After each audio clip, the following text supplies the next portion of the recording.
আজ আমি করছি ইলিশ মাছ ভাপা।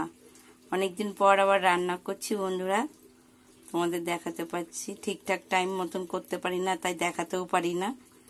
এখানে আমি লবণ, কালো জিরে, হলুদ আর মাছটা দিয়ে রেখেছি। আর এদিকে আমি কড়াইতে জল বসিয়ে দিয়েছি। এদিকে শিলনোড়ায় কাঁচা লঙ্কা, সর্ষে, হলুদ আর লবণটা দিয়েছি। কালো সর্ষে তো যাতে তেতো না হয়, এর জন্য আমি হলুদ আর লবণটা অ্যাড করেছি। মশলাটা বাটা হয়ে গেছে। এই মশলাটা এবার তুলে নিচ্ছি। এবার আমি শিল ধোয়া জলটা এর সাথে অ্যাড করে দিচ্ছি। অল্প একটু তো জল দিতেই হবে, তাই অ্যাড করে দিলাম। সর্ষের তেল দিচ্ছি।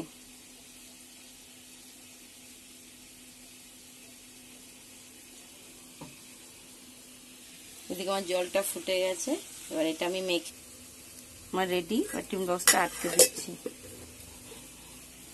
যে জলটা ফুটে গেছে, এবার আমি টিম বক্সটা দিয়ে দিলাম।